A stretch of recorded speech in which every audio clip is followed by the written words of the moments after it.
episode of Stories of the Supernatural. Whether you're watching a video or listening to a podcast, please like and subscribe to us so that you can get notification of when a new show is released. Links to videos or MP3 files can be found on miamighostchronicles.com. Go to marlenepardo.com for information on new book releases. I narrate several podcast series that can be found on major podcast platforms and can also be listened to via Alexa, Sonos, and other home systems. Look for Supernatural Storytime for scary storytelling, Nightshade Diary for classic horror and adventure stories, Stories of the Supernatural for interviews with different guests on the show. If you want to get noteworthy news about the paranormal world, true crime, conspiracy stories, and anything that is just plain weird, you can visit Strange Than Fiction Stories tab at miamighostchronicles.com or find us on Blogspot.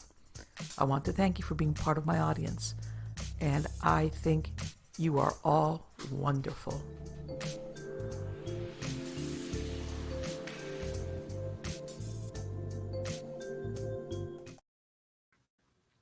Hi everybody, this is Marlene with Stories of the Supernatural. How's everybody doing? Good, I hope. Even though the show is a little bit staggered, I do want to wish everybody a happy new year. Going into 2022, believe it or not. And also a belated Merry Christmas, Happy Holidays, whatever the case might be. I always make comments on this. I went to, because this thing about the commercialism. I just went to the department store a couple of days ago, and it's like all the Christmas trees, holidays, you name it. It's like gone, and now it's Valentine's Day. I was like, what? It's incredible. They've got this empty shelf spaces. Of course, they filled it up, and it's like next holiday on tap. I was like, hey, hold on. But yeah, that's basically the way we run it. But yeah, we're into 2022. We're right there, and hopefully it'll be a better year. How's that? But anyway, guys, I promise I'm going to do my chicken thing. I've just been so busy that I haven't had any chance to do anything with my chickens. By the way, contrary to what I had said in my last show, that I was going to wait till the spring or summer to let one of my broody hens hatch some chicks, I decided against it. I have lost the chickens to my nemesis, that large bird of prey. I don't know what it is. Thankfully, it hasn't come back. I decided I've got one of my small hens. She's a really good mommy. She's like part bantam. She's really good. And she went broody, and I've got some stairs into a shed, and she crept in there, and I'm going to let her have 7 eggs. Today being December 30th, the first day. I'll let you know what comes of it in 3 weeks, 21 days approximately, which is I'm going to let her, and then I'll just pick her up and the chicks, and I'll put them someplace safe. I can't let them wander around, or that'll be the end of her and the chicks, because she's probably got eggs from different hens, but I could tell by the size of the of some of the eggs that either they were laid by a bantam or one of my naked necks, and the chicks are really, really small. So I'll keep you posted on that. As a matter of fact, let me see if I can get a shot of her under the stairs before she like pecks at me and tells me, get out of here. Yeah, it's like that's life on the farm. But anyway, guys, let's get on to the good part, which is who we have as a guest. This is the first time he's been on Stories of the Supernatural. His name is Eric Altman, and he hails from a small suburban town of Greensburg in southwestern Pennsylvania, 40 miles east of Pittsburgh. And he still lives in Pennsylvania. And he's had a lifelong interest in the strange and unusual. Yeah, right up our alley. He's a fan of horror and science fiction movies, and spent a good portion of his childhood watching films of this genre. He also, believe it or not, went to public libraries. Once upon a time, people used to do that, educating himself on the supernatural and the unusual. And of course, he read the books, magazines, and grew up watching shows like In Search of, The Outer Limits, The Twilight Zones, The Munsters, and The Addams Family on TV. God, I remember that. Then in 1980, he was inspired by 2 films that came out, which was The Legend of Boggy Creek and A Creature from Black Lake. And this is what prompted him to start studying the Bigfoot phenomenon. And from that point on, his focus in the paranormal turned over to Bigfoot, the abominable snowman, the Yowie, and other strange man-like creatures. And in 1983, he met his mentor, Stan Gordon, which, by the way, I've interviewed Stan before. He's great, at the Green Gate Mall in Greensburg at a UFO Bigfoot display. And he began to follow Stan's work very closely. And that was his mentor. He still works with him till this day. And of course, he went back and he started doing research through archived newspapers about Stan's work. And I remember this from when I interviewed Stan, as far as how many years he has experience as far as history of sightings and stories, etc.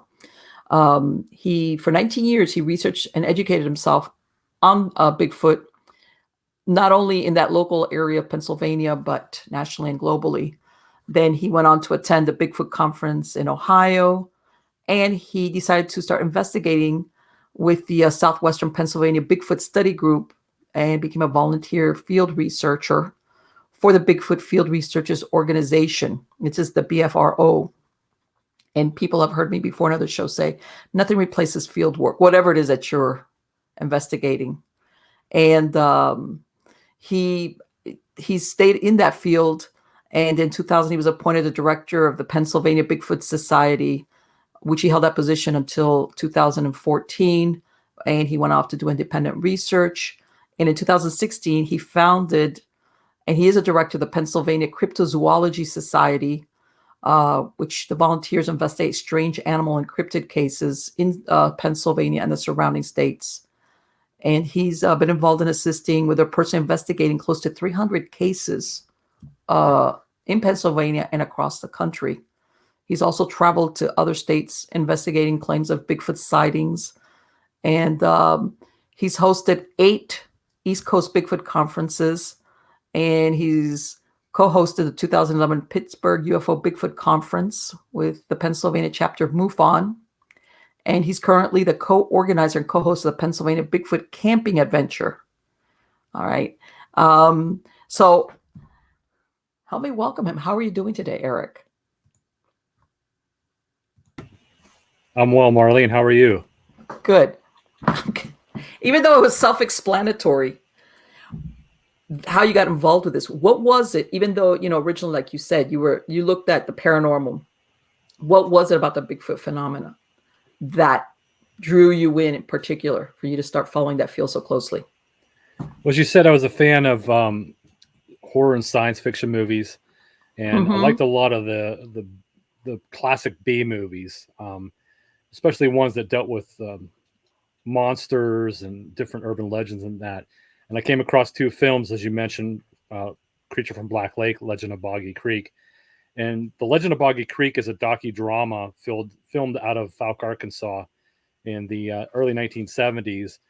And it was, when I say docudrama, it's a documentary film, and they have dramatic reenactments or recreations of people who had sightings of supposed hair-covered creature that was roaming the swamps and bayous of the Fouke Boggy Creek area.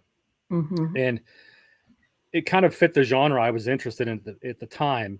But here's the possibility that a monster really does exist. And I found that fascinating. So as a 10-year-old, I wanted to find it as much as I could. And I just started devouring anything I could on the subject, whether it be In Search of on TV, which I watched as a child, newspaper articles, books, magazines, anything I could find on the subject matter to see if there was really anything to it. And the more I studied, the more I learned that this wasn't just a phenomenon that was going on in one part of the country. This was a global phenomenon that's going on all around the world in different countries. And that was really fascinating to me, because as a 10-year-old, you're told by your parents there's no such thing as monsters. There's nothing scary that hides under your bed. Well, here's the real possibility that a monster does truly exist. And back in the 1960s and 70s, Bigfoot study was really in its infancy. It was just starting to become, it was a growing phenomenon, and more people were becoming involved with it. And here's the real possibility of some kind of hair-covered man-like creature that's roaming our forests and swamps and rural areas. And I just wanted to learn as much as I could about it. So I began to study and educate myself and try to find out if this really truly was a real legitimate phenomenon. And here I am almost, 41 years later, and I'm still studying it. I'm still investigating cases. And I'm probably about 80% convinced that the creature is real, that there is something to the phenomenon. I do believe that the phenomenon itself is real. People are seeing something, they're finding footprints, they're having experiences. And as I mentioned, it's a global phenomenon. It's not just delegated to one part of the country, or the Pacific Northwest, or the swamps of Florida. This is a global phenomenon. So there's something to it. It's been going on, and studying this, I've learned it's been going on now for hundreds of years.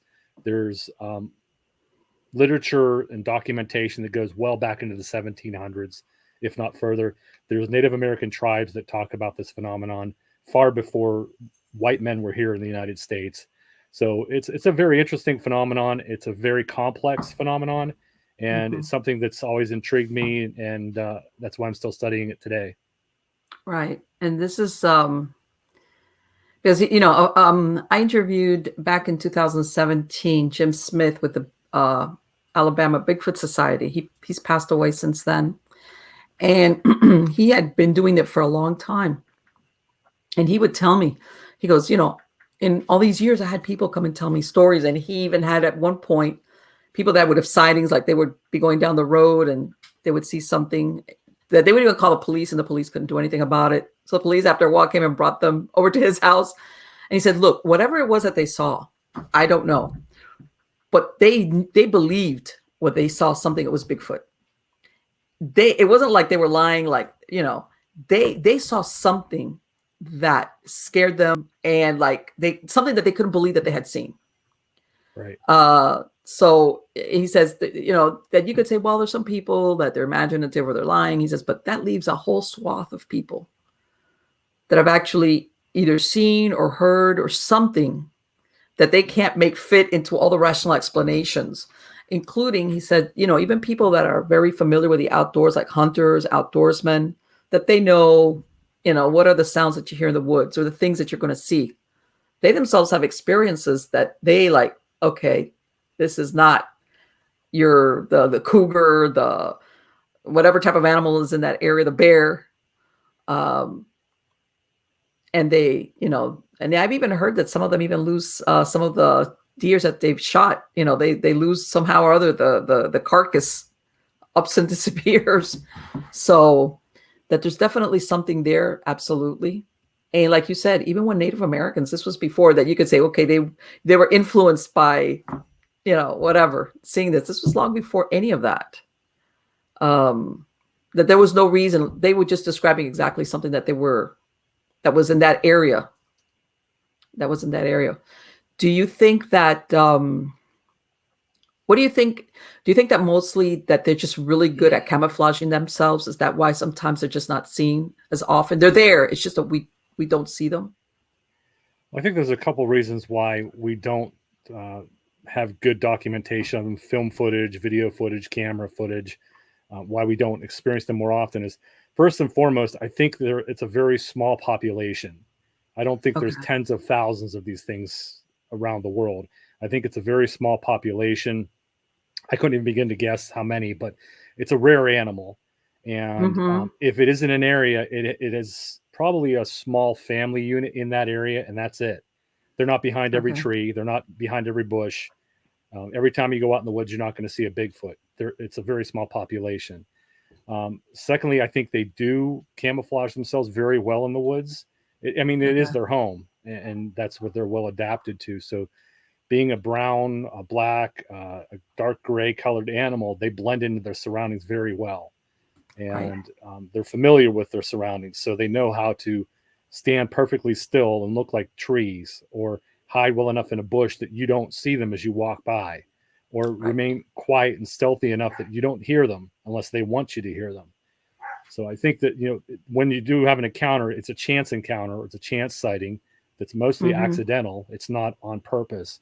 And I think they're just masters of their own domain. They camouflage themselves and hide very, very well. And that's why we don't have the excellent footage, the game camera photos. I get that asked all the time. We have thousands and thousands of game camera photos that are out there. Why haven't we caught a picture of one of them?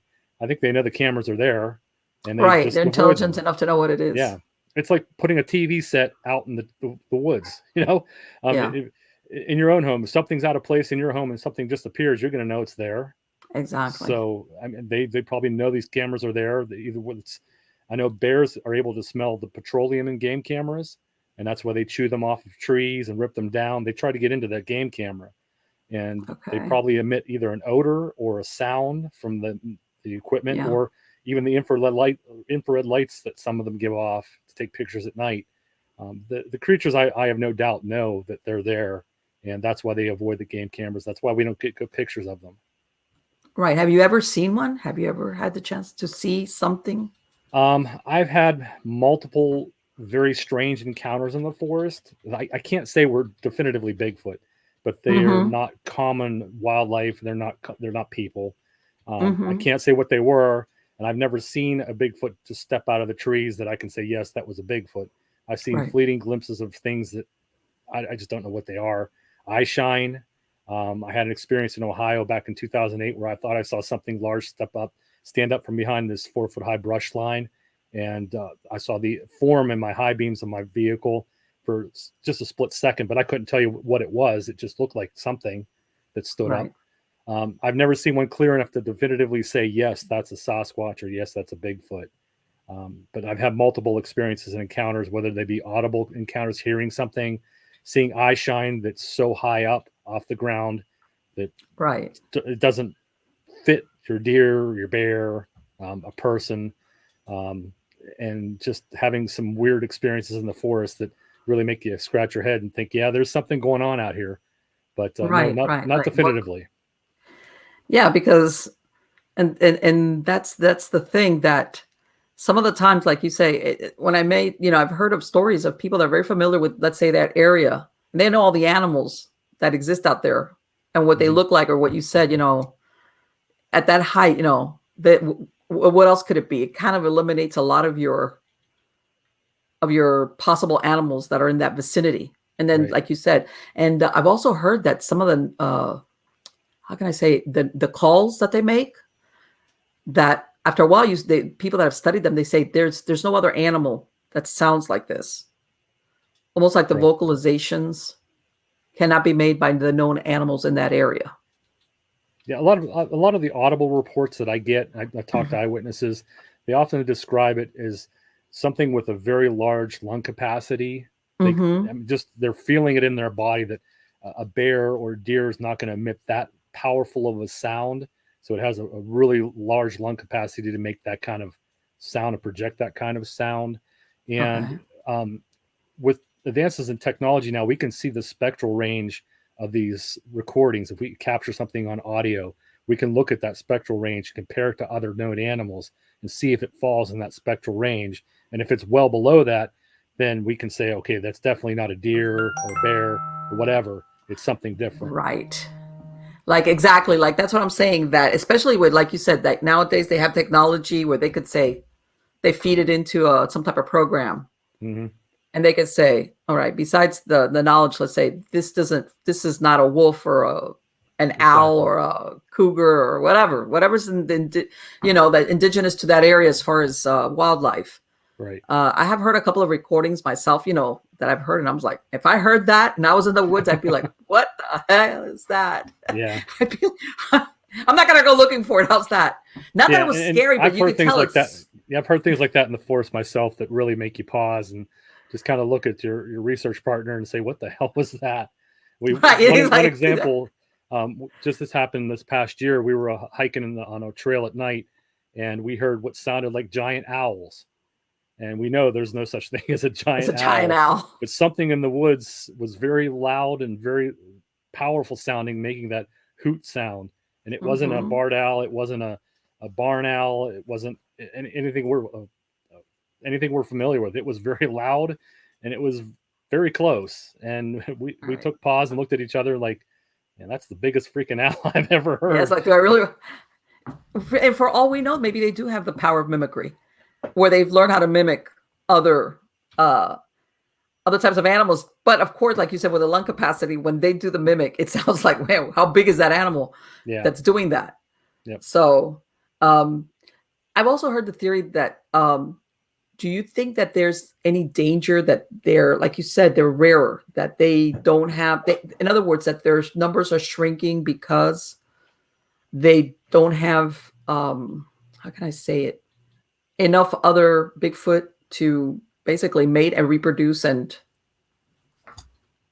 replace the ones that are dying? Yeah, I think there's a very good possibility that their numbers are dwindling and the population is shrinking. If there were more of these things, we would definitely have more definitive proof than what we have right now. That's why I really strongly believe that the population is in a great amount. It's a smaller number of creatures that are out there.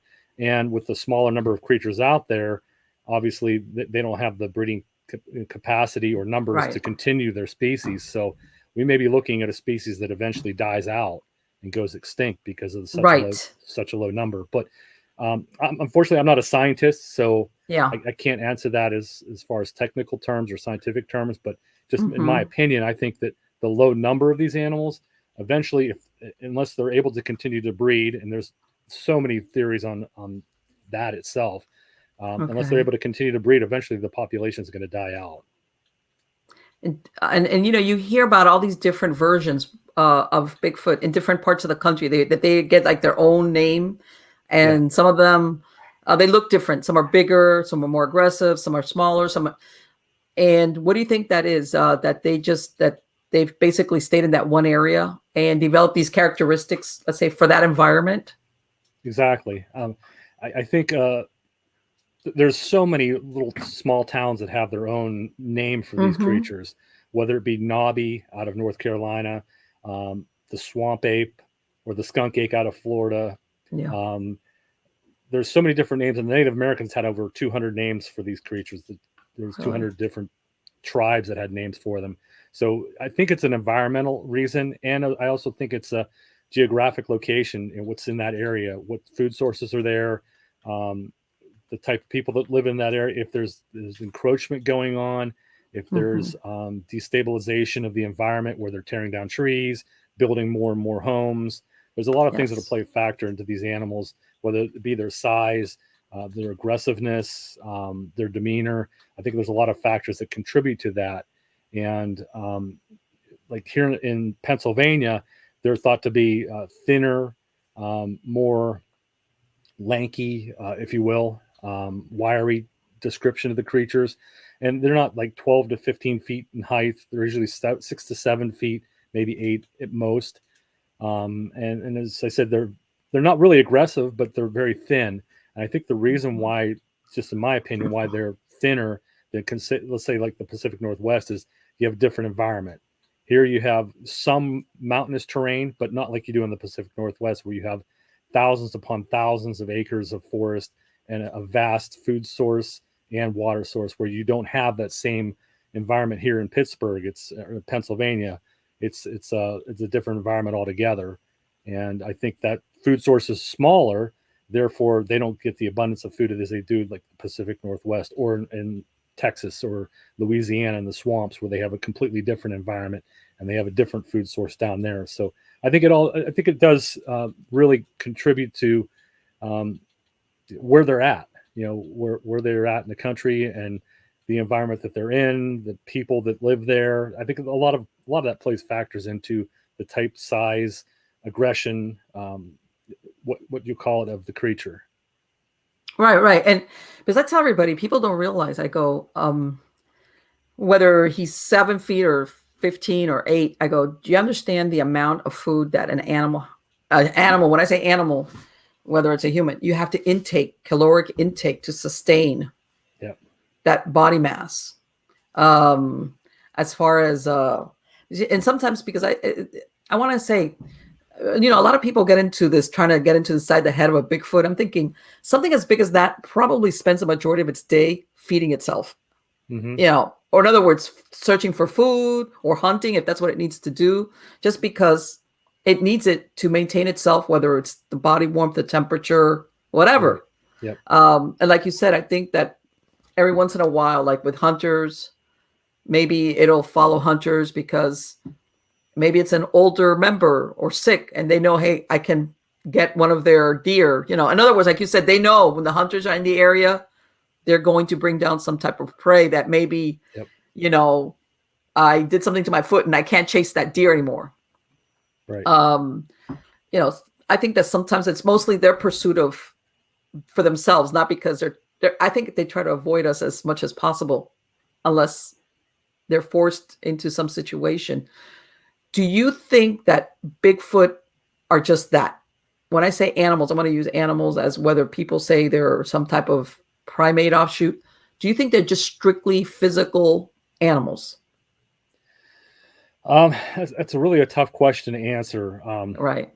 And the reason I say that is when I first got into this many, many years ago, that was my line of thinking, was that this was an undiscovered primate and solely that. It was just something that wasn't discovered yet, something off the evolutionary chain that's evolved, but not completely into the human, the Homo sapien range of primates, but somewhere in between, like a missing link, if you will. And I thought of it nothing more than an animal.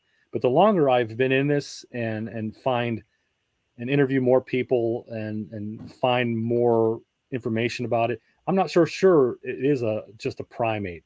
I've talked to people that have seen this thing pretty close, and they describe it more having more human characteristics and human description, looking more like a feral human, if you will, rather than an ape.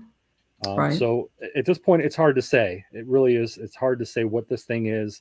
And until we have a live specimen captured or a dead specimen that can be studied and have an autopsy done and studied that way, we just really won't know. But I'm not sure. Right. And I know what you're saying, that's at the best is speculation based on eyewitness accounts. Yeah. What do you think of reports of that there's UFO sightings coincide with an uptick of Bigfoot or cryptid sightings? Do you think there's any validity to that? I mean, I've heard of that, and I don't know if it's just chance. I think there's some kind of connection.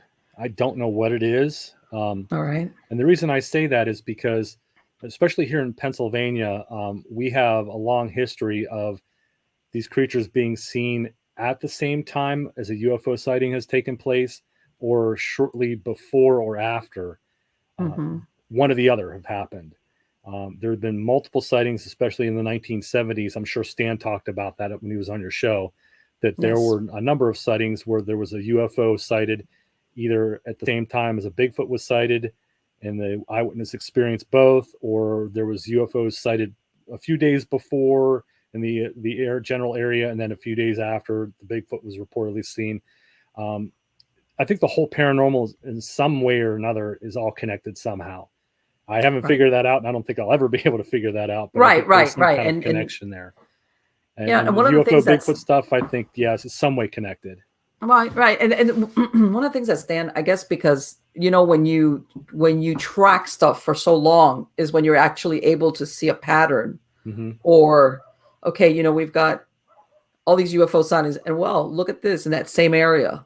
It might be a couple 100 miles in diameter, but I'm saying we also have a surge in Bigfoot sightings. And if you see that happen more than once, then you're thinking, okay, is there correlation between one and the other? And I guess that's why I asked you, because I've heard also other theories.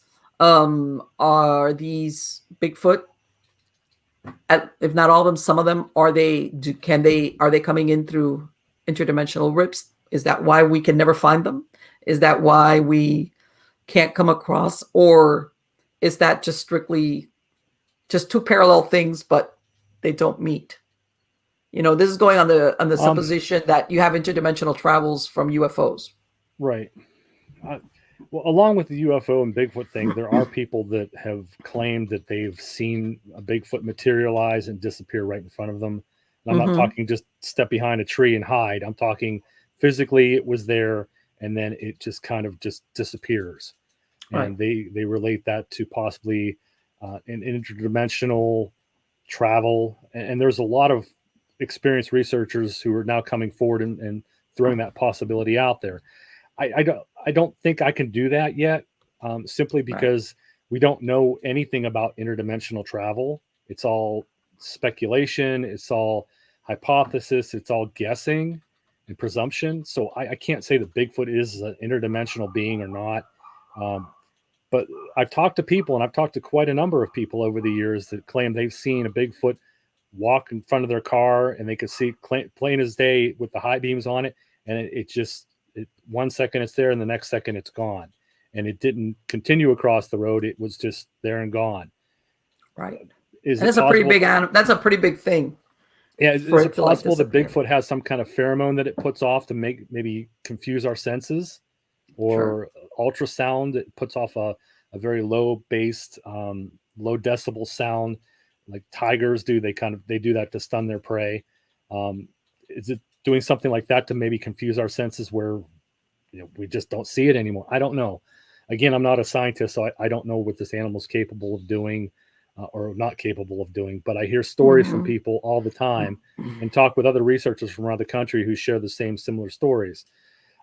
As a researcher, I have to remain open-minded. I'm skeptical and I'm very cynical about a lot of what I hear and a lot of what I investigate, but I have to keep that open mind, and I have to explore all possibilities. I can't just throw it out because I don't personally believe that's happening. So I have to look into it to see if there's anything to it. And in some cases, I found maybe there is something weird going on here that just can't be explained by modern science. The UFO Bigfoot connection, I think there's some kind of connection going on there, but is it does it encompass the whole Bigfoot and UFO phenomenon? I don't think so. I think it happens in a very small percentage of cases. And there are cases that do, like as I mentioned, they do tie the two in together somehow in some way or fashion, but not enough, in my opinion, to say it's encompassing the whole phenomenon. I think people are seeing something, they're experiencing something, they report it, I investigate it and try to get to the bottom of to see what the real answer is. Right, because that's how you basically like, again, short of an actual carcass, everything is just speculation based on eyewitness, and of course, what's the quality of the witness? In other words, as far as it mentions in your bio that you've also investigated into cryptids. Mm-hmm. What's up there in Pennsylvania, in your area? What cryptids are cited? We have a couple different strange creatures that have been reported and seen over the years, and some of them are a little far-fetched in my opinion, that I don't see how they could physically exist, but we've had reports of upright walking canines. They call them the dog man. Yeah. Okay. And they're becoming more and more popular, if you will, amongst some researchers as far as getting the word out there and investigating cases and claims. I have never investigated. I'll take it that I have one case I investigated as far as a dog man report is concerned. And I wasn't able, unfortunately, to meet with the eyewitness to go to the exact location to see if there was any validity to it. But I've only ever had one case presented to me about the dog man phenomenon. Others, they have them dropped in their laps all the time. But the dog man is something that's becoming more popular in Pennsylvania. The Thunderbird phenomenon has been an ongoing phenomenon in Pennsylvania for quite some time. And what the Thunderbird phenomenon is a large bird that's described as two different types of birds, but they're lumped in the same category. The first type of description is like a pterodon or pterodactyl type of bird, a leathery membrane or a reptilian membrane around the body, very large wingspan, anywhere from 8 to 20 feet in length, large talons, a large beak, and a pointed crest, like not a sagittal crest, but a point on the top of its head, much like a pterodon or pterodactyl. But no feathers. No feathers. It's completely featherless and usually black in color. The other bird that's reported is a bird that does have feathers. They're usually black or dark gray in color.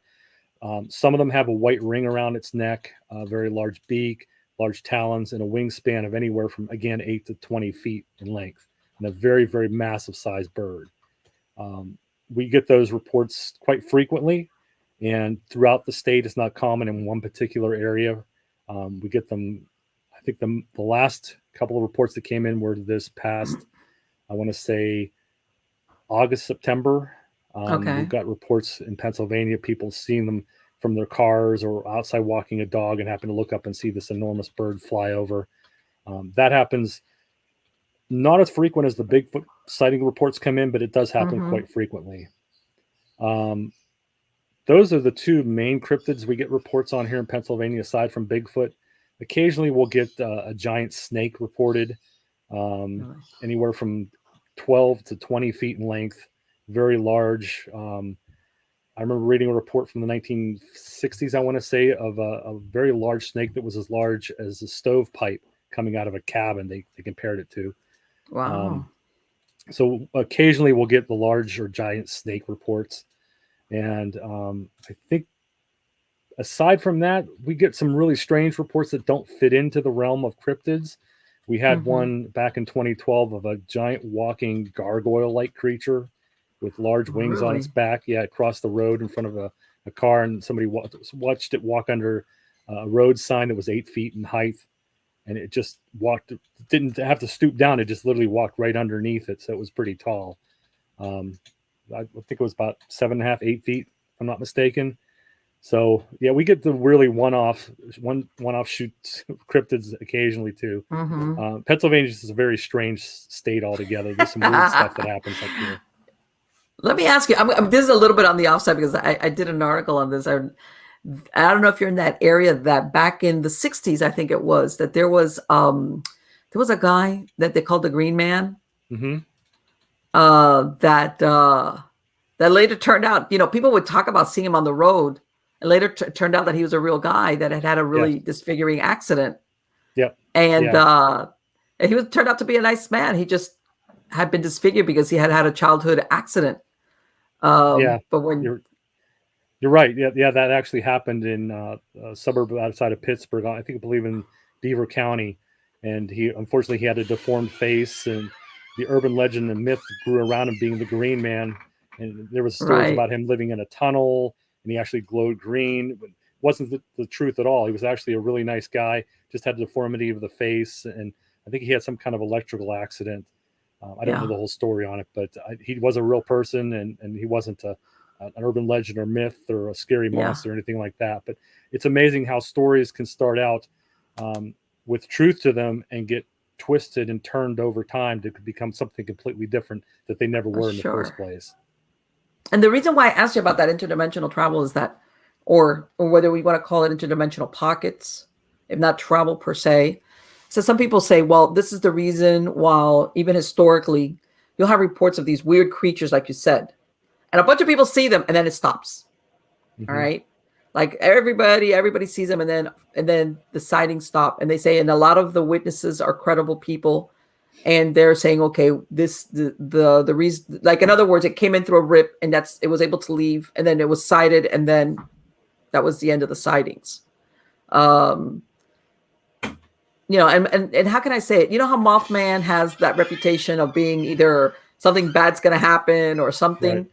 Yeah. A lot of these cryptids, there's no hidden meaning, behind seeing them. You just see them, get wigged out, of course. Yeah, and then they're gone. And then that's it. Yep. And that's happened here in Southwestern Pennsylvania. We have an area that's notorious in the region. It's called the Chestnut Ridge. And it's an area that runs, it's a furthest western mountain ridge of the Allegheny Mountains, the furthest western side of the Appalachian Mountains here in Pennsylvania. It runs through 4 counties and into the northwestern West Virginia.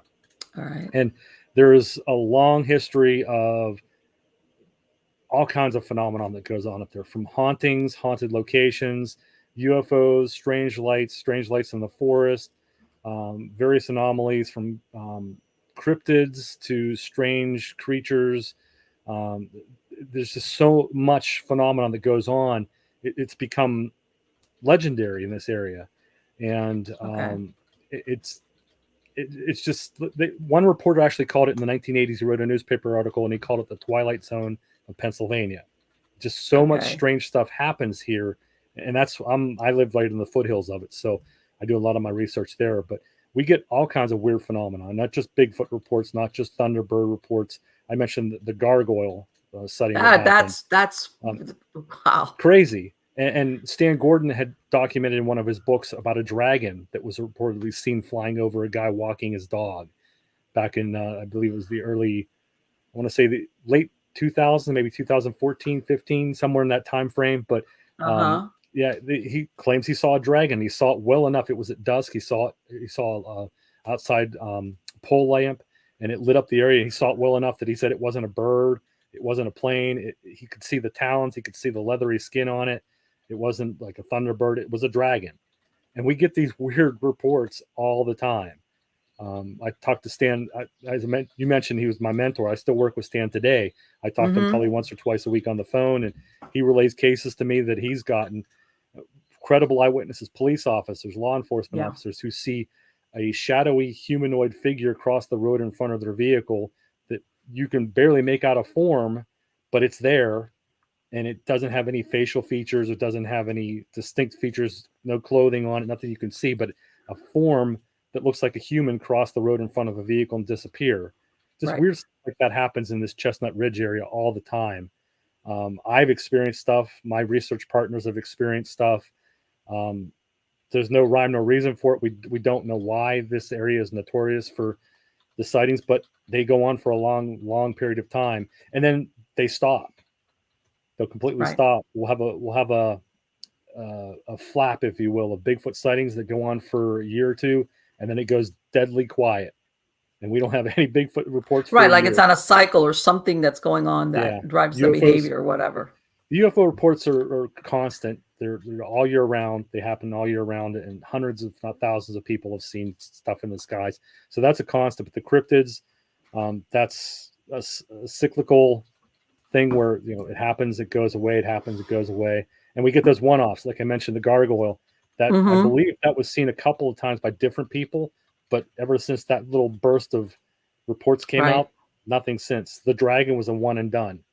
I don't think. I bet he never went to walk his dog at twilight again. Yeah, I wouldn't be walking my dog at twilight if I saw a dragon outside. I'd be like, the dog can go in the bathroom of my house. Yeah, I'd be like, all right, sorry, boy, but yeah. Let me ask you something, Eric. Have you ever had, I don't want to say something follow you home, but have you ever had any investigations and all of a sudden you started having, is that your cat? That's my cat. He's a big mouth. Sorry. Oh, don't worry. I have 9 dogs. I have a lot of animals. I get it. Did you ever have stuff that after an investigation, things started happening in your house, weird stuff? Yeah. Yeah, that's a whole different can of worms. I know. I don't know. We bought a house in 2017, my wife and I, and we moved in. And once we moved in, weird stuff started happening, and a lot of activity happened for probably about 4 years, and then for no reason it just stopped. And I'm not a paranormal investigator. Well, I have my own ghost group. I do go on paranormal investigations with other teams. I'm a member of several groups that I go out and investigate with them, but I'm not a paranormal investigator per se. My thing is cryptids and with speciality in looking into Bigfoot phenomenon. So I've gone to paranormal investigations. I've gone to haunted locations, many haunted locations. I can't say if something followed me home or not, but it's really weird how we moved into the house and then things started happening, and it was so active in our house for 4 years. We had cabinets ripped off the wall. What? Yes, we had a kitchen. Oh my God! Wait! Back up.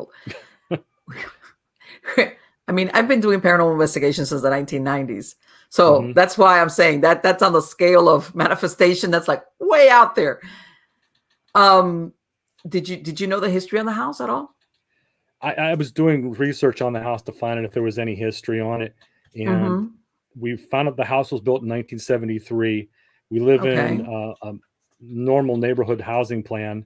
There's nothing special about this neighborhood. Nobody died in the house.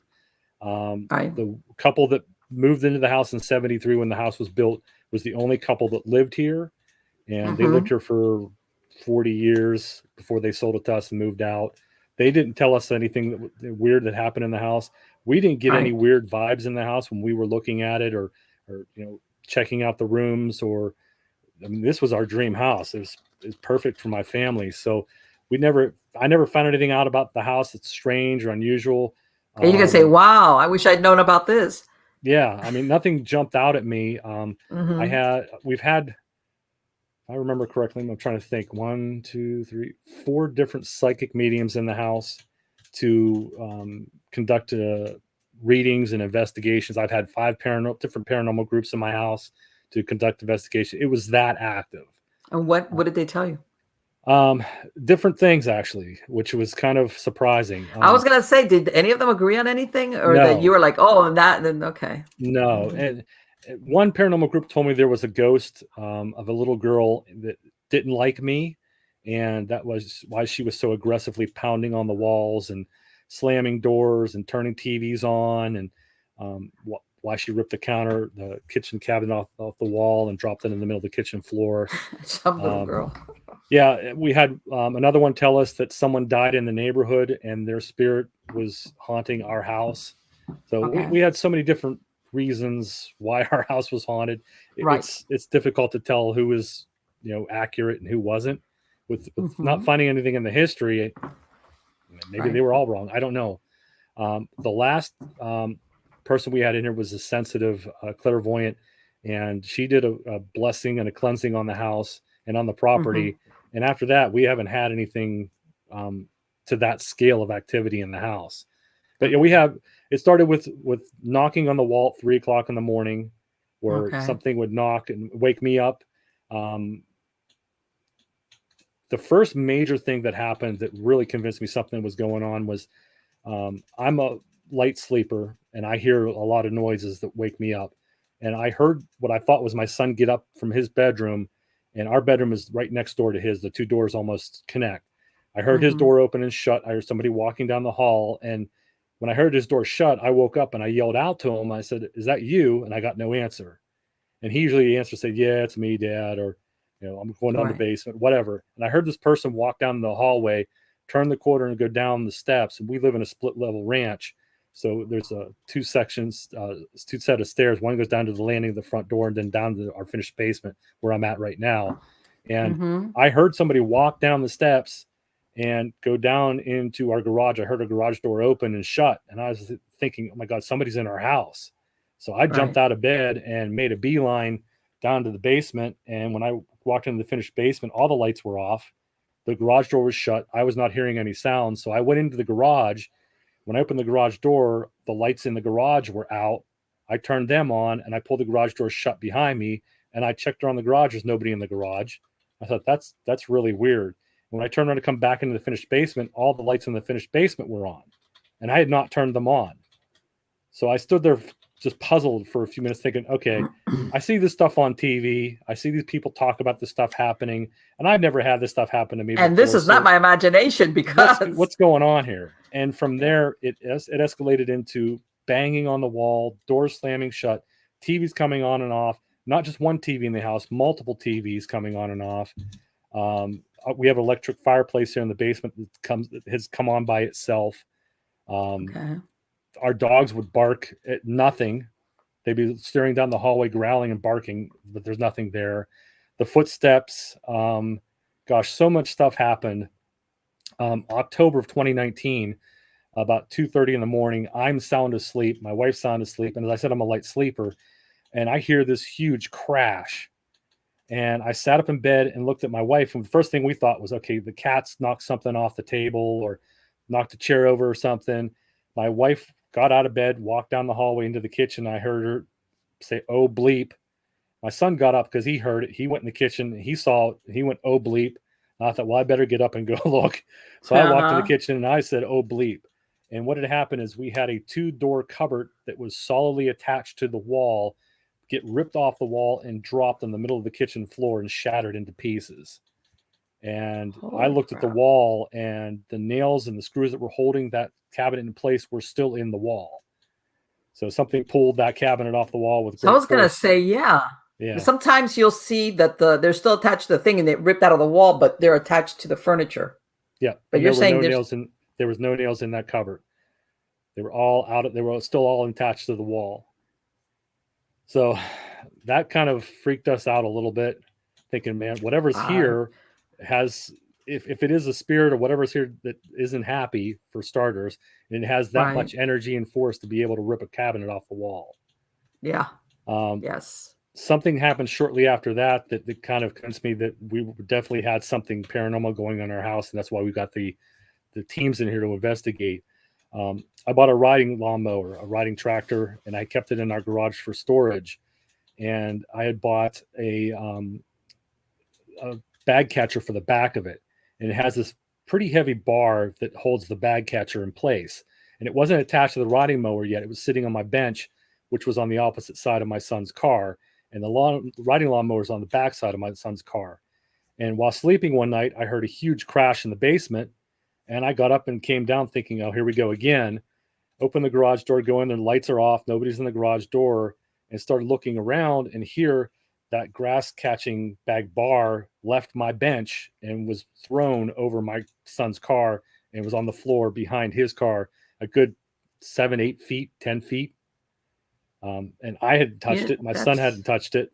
So something picked it up and moved it pretty far. How much force it needs, how much psychic force? Yeah, a lot. Needs to that's a lot, quite a lot. And that's let me ask you, just out of curiosity, that last sensor that you said that after she did the blessing, did she ever tell you what she thought it was? She's the one that thought that someone in the neighborhood committed suicide and had died and was in close proximity to our house and was kind of moving in and out of our house. Okay. She did a sage cleansing on the house, a blessing on the house, and then a blessing on the property outside. And since she did that last year, we haven't had a lot of very much activity, if anything, happen. It's been really quiet.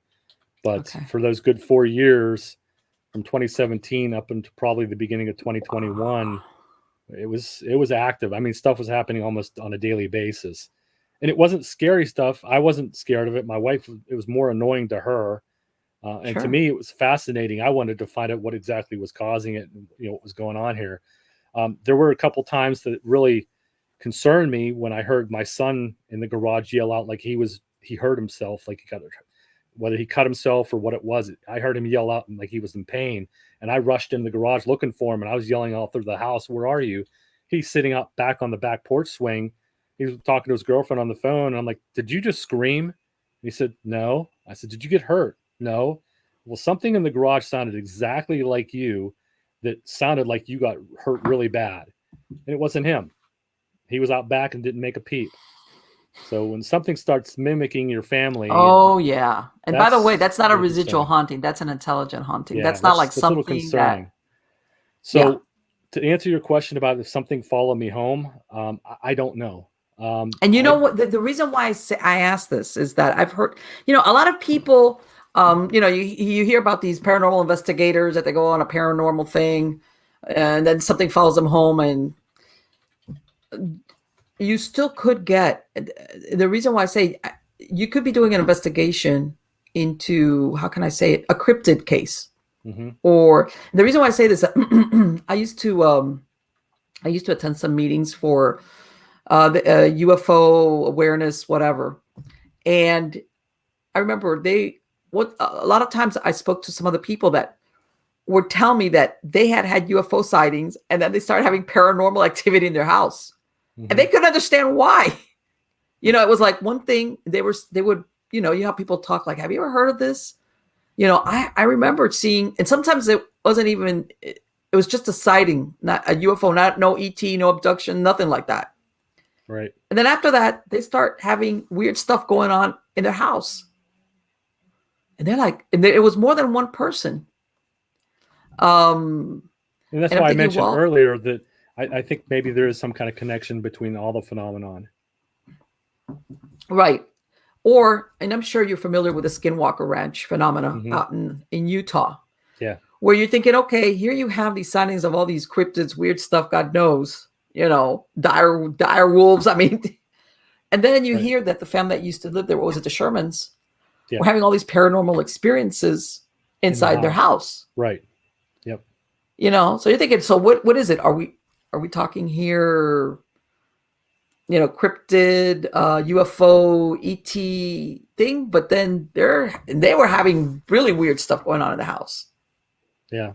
So There's a pretty famous quote out there, and I can't remember who said it, but it goes something along the lines that the more you stare into the abyss, eventually the abyss starts to stare back at you.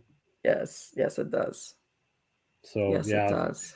I think the longer you investigate paranormal claims and paranormal phenomenon and cryptids, eventually you're going to draw the attention of something, and you may not Yeah. like the results. I mean, I wasn't Yes. purposefully looking for something to follow me home, but if it did follow me home, it let me know it was here for a while, and then after the cleansing, we haven't had any problems. But Yeah, for that a to good me, 4 years, it that's like, was pretty intense in this house.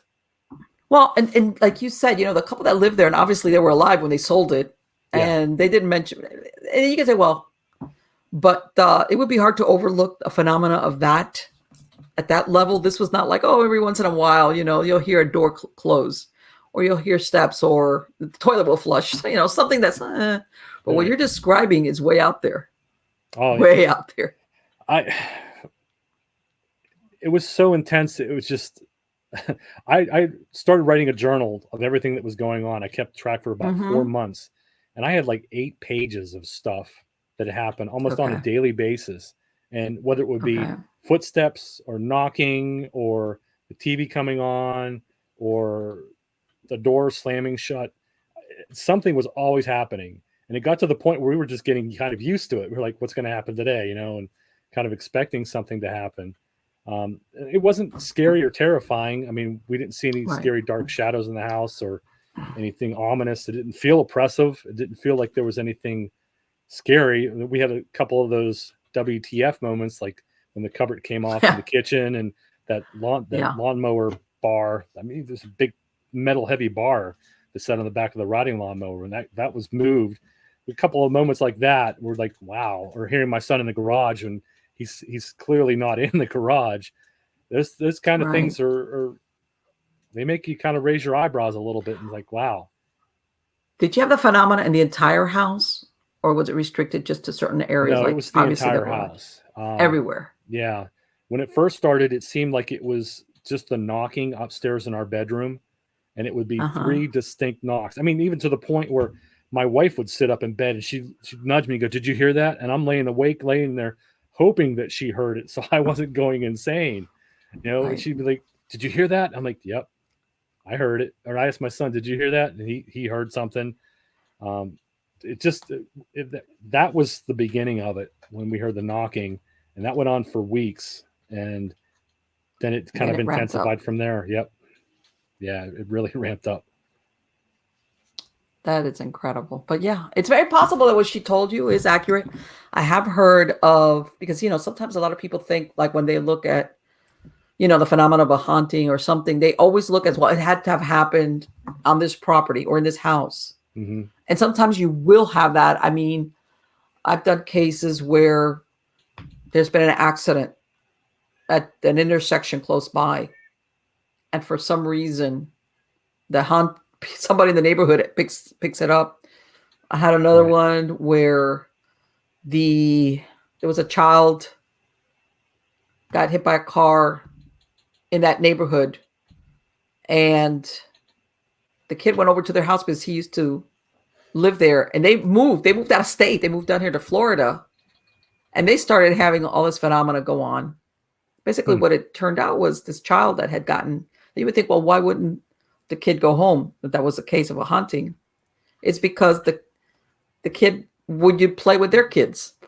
Right. Makes sense. So sometimes, you get where it doesn't necessarily have to have happened right on that property, if that was the case. Yeah. But yeah, that sounds very possible. But you know what? I know that everything has died down, but to be perfectly honest with you, that degree of force sounds like something that's non-human. That's my experience of stuff like that. Whether an elemental spirit or something, but we had one of the mediums that came in here. When she was standing in the garage, her and her husband, she said to me, there's 2 entities here in the house. One is a fatherly figure, and she described my late father-in-law almost to a T. And my Okay. wife started tearing up because she was describing, she said, he's protecting you from what's darker in this house. And there's something Right. here, you haven't seen it yet. And it hasn't really made its presence known, but it's waiting and it's biding its time. But that other spirit's protecting you and keeping you safe from what this thing really wants to do. And again, we didn't have anything malevolent happen. It never felt Right. oppressive. I never felt fear from my family, except for those really off the moment couple things that happened. I was a little concerned, but I never felt like there was anything dark or malevolent in the house, just in my opinion. But she did tell us that. So who Right. knows? I really don't know. But whatever was here, in my opinion, was strong enough to rip a Yeah, that's keyboard what I'm cupboard off saying. the wall and throw a metal bar across the room, and to be able to Right. turn TVs on, slam doors shut, and kick on our electric fireplace here in the basement. That That takes a takes some lot. energy. Psychic. Yeah. Yes, it does. Yes, it does. Yes, But it does. fortunately, it died down, and hopefully it stays that way. Yeah.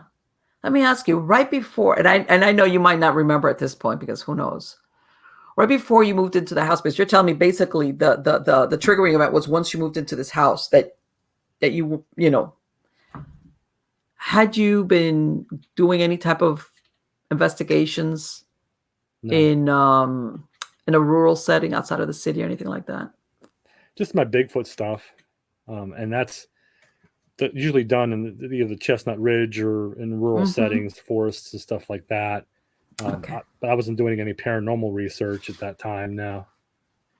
No. The reason why I say is that I wouldn't be surprised if maybe what you had in there was an elemental spirit, which is that's able to exhibit that amount of force. By the way, just so on an aside, I was a practicing hypnotist for many years, a hypnotherapist. Believe it or not, throughout the years, I did have a couple of people contact me because they had seen a cryptid, and they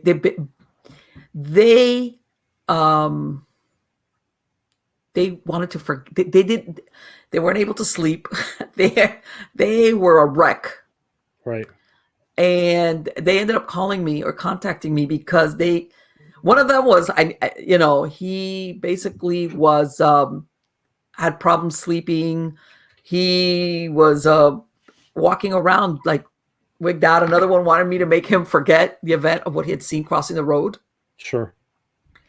Because it's surprising. And these were things that were spaced out between years. Another one was an experience he saw when he went with his son hunting, where these people, they can't make, in other words, once they see this, and by talking to them, you could tell these are rational people, that they try so hard to make it fit into something and they can't. And then it's like their whole world kind of goes sideways. Yeah. And it's like, okay, if this is possible, what else out there that supposedly doesn't exist or is just the subject of a sci-fi movie, does that exist too? And for some people, it's really, really hard. That it affects them. A lot of stuff that they took for granted that they would normally not be afraid of. It changes them profoundly. I'll tell you that much. I've seen it too. Yeah. In I don't know if you've run across that. Yeah, I've seen it change people traumatically. I mean, to them, it's not supposed to exist, and then they see it and they experience it. And I mean, what we're told in going to school and by our parents, like I said, monsters aren't supposed to exist. Yes. It's under your bed. It's a story to scare you and to keep you behaved and keep you in bed at night. Don't go in the woods at night. The boogeyman will get you. Well, it's to keep kids safe. Now, these are stories that we're told, but I think people are kind of shocked when they find out that maybe there really is a boogeyman or there is some kind of monster hiding in your closet. Or under your bed. Especially if you're an adult. Yeah. And so it changes their world profoundly. Yes, it does. I have people that still, I've seen the spectrum of it, the opposite spectrum of it, where people have had a sighting or an encounter and they become so engulfed and so obsessed with it, they want to go looking for it again, and they become researchers and start trying to learn more about it. And the opposite side of things, they never want to talk about it again. They clam up. Yeah. They have a mental block on it. In your case, they want to forget. I've seen both ends of the spectrum on it. They want to go. I want to be the person I was before I saw that. Yeah. Basically, is what they want.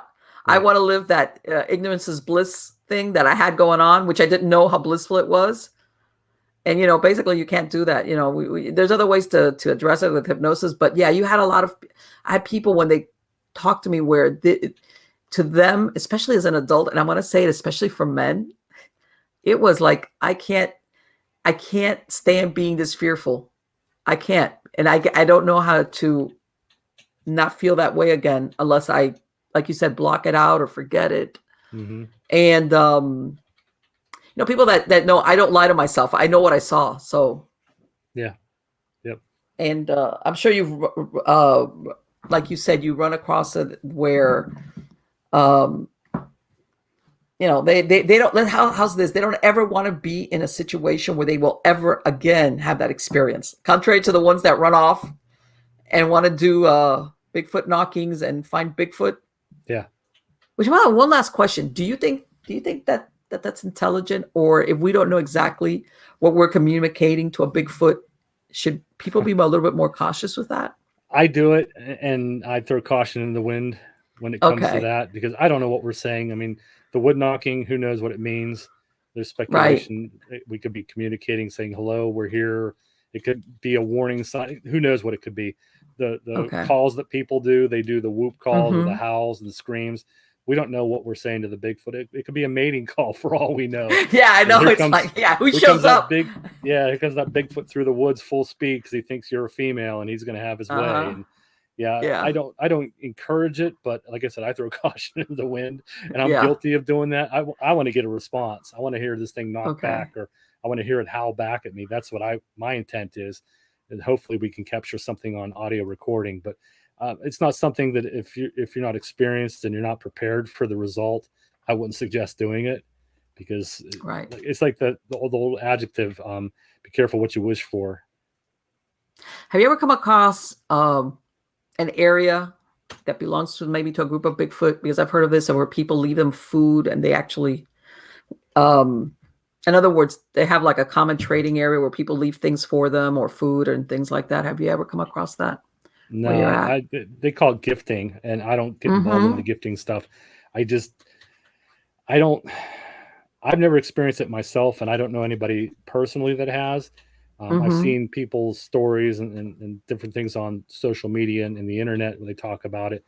I don't think there's any validity to it. Just simply because I've never experienced it myself, so I can't say that there is. Just what I'm hearing from other people. I don't see why a Bigfoot would want to exchange gifts with people. This is right. It doesn't make sense to me. Why would you leave? My buddy and I were watching a video tonight where people left like this huge smorgasbord of food. We're talking like moon pies, pepperoni pizzas, and fruit. I'm serious. They left jelly beans and all this stuff in hopes to feed the Bigfoot, and they were in turn getting gifts back to them. And that's just ludicrous to me. It's just really. I know. It's like it's like. The Bigfoot are like, you're not going to believe what they've left out there. Yeah. I don't want your garbage in my woods. It's like, moon pie, what is it? Yeah, they had 2 big Domino's pepperoni pizzas and boxes and everything, and different flavored moon pies. And that's great. It was amazing. They were showing the video of all this food laid out on this neat little trail in front of these trees. And I was like, said to my buddy Tom, I'm like, this is ridiculous.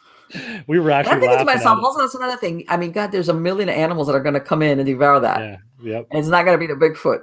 I mean, how unless you're hiding behind a tree, who's gonna? Yeah, Bigfoot's probably sitting back there laughing at these people. Yeah, shaking his head and saying, "What a moron!" Exactly. Domino's pizzas are. Yeah, if you think about what their natural diet is, right? Unless they're starving, they're not going to go for it. Exactly. Eric, I want to thank you. It's been absolutely wonderful to talk to you. I love your stories. Thank you. And I hope you come back. And as a matter of fact, let's see. I mean, we've God, there's so much going on with the Bigfoot thing that it changes. It's evolved so much. I don't know if it's because of all the interest in it or what.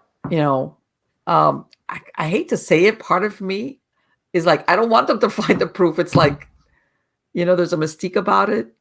Right.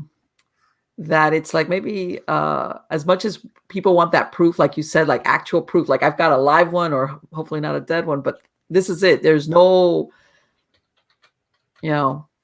Makes me think that not everything is meant to be found out. Either because one, we humanize them too much. And when I Yeah. mean humanize them as like what you were talking about, the gifting, all right? Or the other thing that they're totally animals, and some people will say, well, they can be hunted. You see what I'm Yeah. saying? Mm-hmm. Because I think that stops a lot of people because there's always that human aspect. Are you killing something that's human-like or human? So Right. it's not entirely an animal. So I don't know which way, because I'm always afraid of what might happen as a consequence of either one. But Well, let's see. I'll leave you with this last thought. My mentor Stan Gordon has always told me the mystery is so strange that it seems to protect itself from being Good. God, that's discovered. great. And I hope he's right. I hope he's Yeah, right, because this has been so much fun. I've of had a course. blast doing this the last 40 years. Of course. Absolutely. Again, thank you. You have been absolutely wonderful. And I want to wish you a very happy new year. Well, thank you, Marlene. It's been a pleasure being on the show, and look forward to talking to you again. Happy New Year. Likewise, take care. Bye-bye. Good night. Good night. Wow, this has been such a great interview because we talked about Bigfoot and cryptids and ghosts. All of them in one show, which is great. Which is great. Let me tell you something. You know what? When I asked him that thing about had he ever had anything happen at his house, I never thought he was going to tell me that story that you have like a full-blown haunting going on for years. All kidding aside,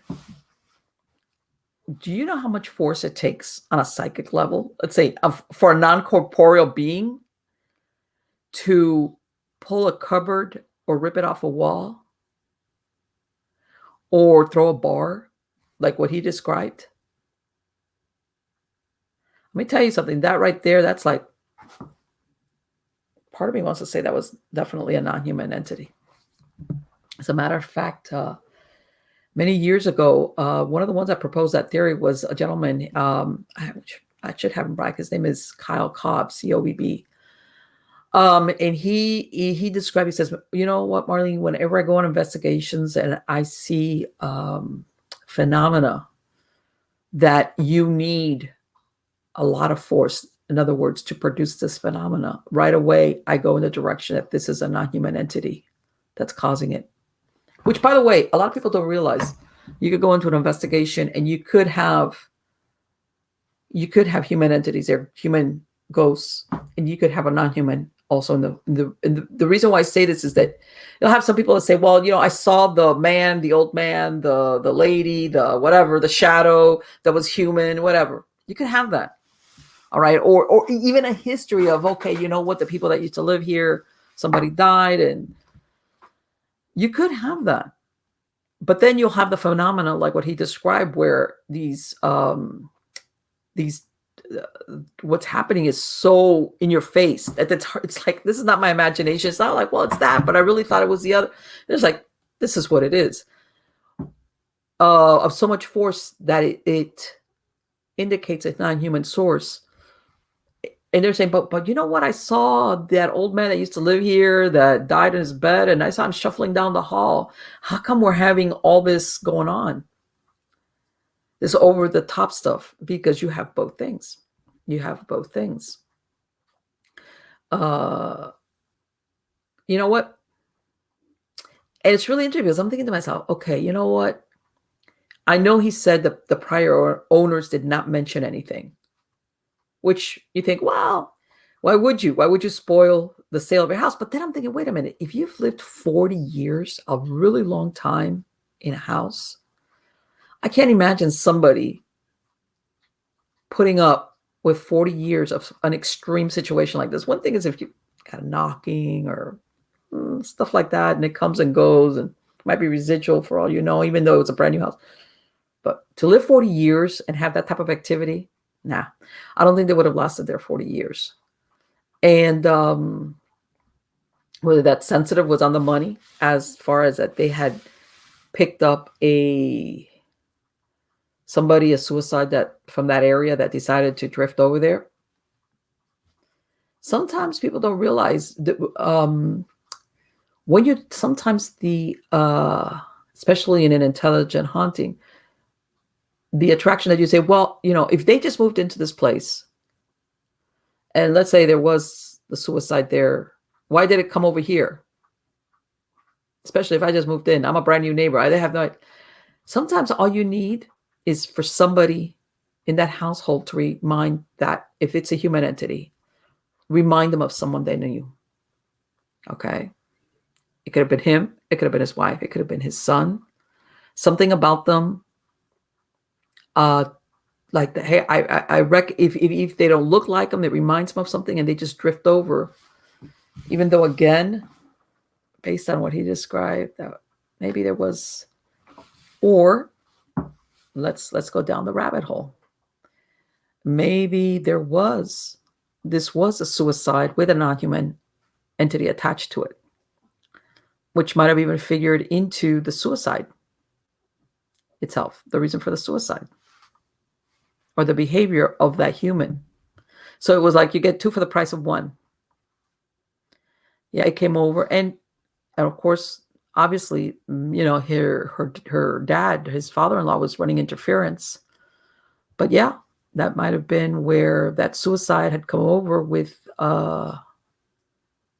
maybe what he had attached in because contrary to what people think, when you have some type of non-human, an attachment, whether it's human or non-human, just because you die, especially if you're stuck, doesn't mean you separate. You still have the attachment. So as to why, it could have been anything. It could have been anything that caused it. But luckily, everything was resolved. It was taken care of. And I'm going to have to we have to, because he lives real close to weird Pennsylvania. Because I'm sure he's got a lot of stories, especially when you do it for a long time. This is what I love. When you have somebody that's done something for a long time. And again, I've said this before. Some of these stories, sometimes you're never going to have a point of origin as far as what caused this, or when did it start, or how did it get resolved. And basically what he's doing is, when he takes all these stories from all these people that have these experiences, that seeing a dragon, holy crap, you couldn't pry me out of the house with a crowbar after the sun was setting. But okay, like he said, he keeps an open mind, which I find admirable. No matter when you're hearing this, you're like, you've got to be kidding me. The right thing to do is exactly what he does. You take the story as told by the person that witnessed it. All right, that's it. And leave it at that. Whether you personally believe it's true or not has nothing to do with it. Okay? Because that's basically how you develop all these stories, all these eyewitness stories that sometimes you can go back to and compare notes on. And in some cases see, okay, there's a trend. There's this area where this is seen. There's this time of year that it's seen. Or like, let's go to Hollywood land again. Like that movie, It, that's based on the Stephen King novel, where this phenomena of the disappearing kids would happen every X amount of years. All right.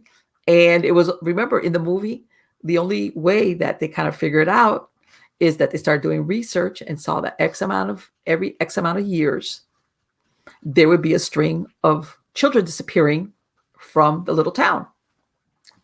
My point being that sometimes being able to archive all this story without putting your personal belief, disbelief into it, does serve a big purpose, a very big purpose, especially in let's go under the umbrella of the paranormal, whether it's cryptids, ghosts, Bigfoot, whatever you want to call it, time travel, take your pick. Archiving is basically invaluable. Which, by the way, when I spoke to Stan, that was one of the most important things. He had been doing this and getting stories for so many years that he was basically one of those, I'm sure, that no matter how weird and out there you told him, he could say, hey, I've heard of that before. And again, some of these things, that gargoyle thing, that's another one. Holy crap. Wow. And some of these things they're thinking, okay, this is pretty hard to mistake for something else. Because let's say you go down the, let's say, you mistook a bear for Bigfoot. All right. Nah. But the Thunderbird, whether it's you get the feathered or the non-feathered version, which is I think a pterosaur also, which is, basically it's like a dinosaur age bird or winged creature, whatever, because whether you want to call it a bird or a winged reptile, I don't know. Or the bird with the feathers. Wow. I got to bring him back. I got to talk to him a lot about that. Anyway, guys, you know what? It's been a long day for me because I just did another show before this. This is why I look like this. Again, happy New Year. Hopefully 2022 will bring a lot of good things for you, yours, all of us. It's about time, right? Again, if you want to get a podcast version without commercial interruptions of any of the shows, go to miamighostchronicles.com, go to marlenepardo.com. I have links there for the MP3 files. I also have links to the different podcast platforms that you will find the version: Spotify, iHeartRadio, Spreaker, you name it, I'm on there. You can also find me on Rumble, on BitChute, on Cloud Hub. I have video versions of all of this. You can find me on Roku. If you go to the Rumble channel, it's on Roku. You can find me there, et cetera, et cetera, et cetera. So let's see. I've got a lot of interesting guests coming on. A lot. Yeah. I think you're going to be happy. So come back. Come back every week. I think you're going to find that it's a good way to while away the hour or so. And that way, release your mind from all the crazy stuff that's going on in the world and think, man, there's still a lot of stuff that we don't know about. Isn't that great? Yay. Take care, guys. See you next week.